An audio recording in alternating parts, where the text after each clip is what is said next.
On a brisk autumn evening, three close friends, Mark, Lisa, and Ben, trekked through the infamous Blackwood Forest. Local legends told of strange sightings and whispers that beckoned from the trees, but they had dismissed it all as mere myth, the kind of thing designed to keep thrill-seekers at bay. But as they journeyed deeper, the air grew thick with silence. No chirping crickets, no rustling animals, only an oppressive quiet that seemed to swallow their every step. Trees loomed high and twisted above them, their branches clawing at the night sky like bony fingers. The ground began to tremble beneath them, faint at first, like a heartbeat hidden beneath the soil. They exchanged uneasy glances, laughter fading as the reality of the situation began to sink in. Did anyone else feel that? Lisa asked, her voice just above a whisper. It's probably nothing, Mark muttered, trying to brush it off, but even he felt a shiver creep up his spine. But then there it was, a deep, menacing growl, resonating from somewhere beneath them. It wasn't the sound of any animal they knew. It was primal, something that felt as ancient as the forest itself. They froze, listening, hearts pounding in their chests.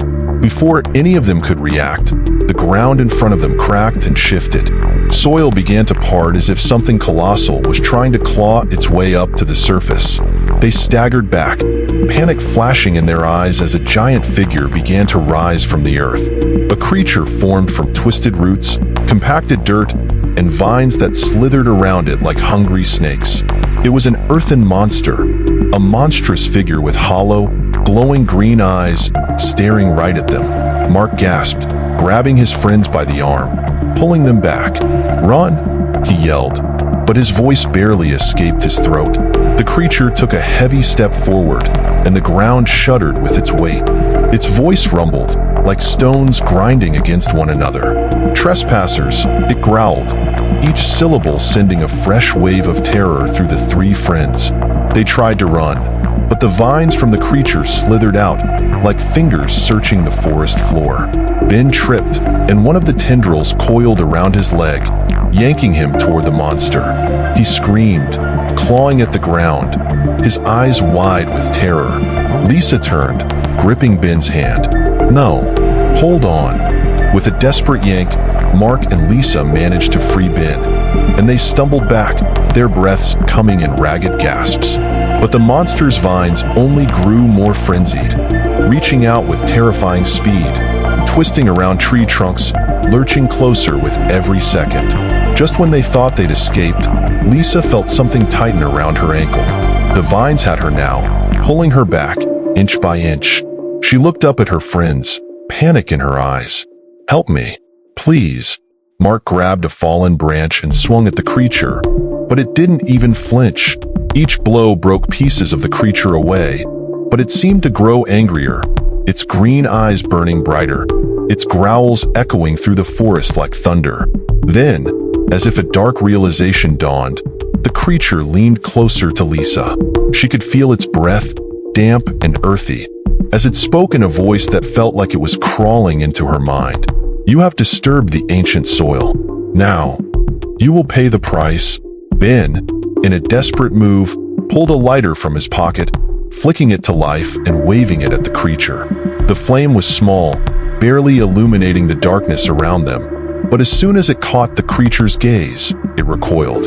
Its vines retreated for a moment, and they saw it flinch. "Fire! It's afraid of fire," Mark yelled, his voice filled with a mix of relief and terror. With trembling hands, Ben found some dry leaves and held them to the flame, creating a makeshift torch.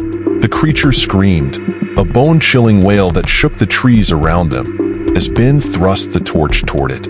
The flames licked at its earthy body, and the monster stumbled back, its vines writhing, its roots thrashing in agony. They watched as the flames began to consume the creature, its monstrous form crumbling away. It let out one last, echoing roar before collapsing back into the soil, vanishing as quickly as it had appeared. Silence fell over the forest once more, the echoes of its scream fading into the night. The three friends didn't wait for the smoke to clear. They sprinted back through the trees, not daring to look back until they'd broken free of Blackwood Forest's dense grip. Panting, with fear still in their eyes, they stopped only when they reached the edge of the forest, bathed in the glow of the moonlight.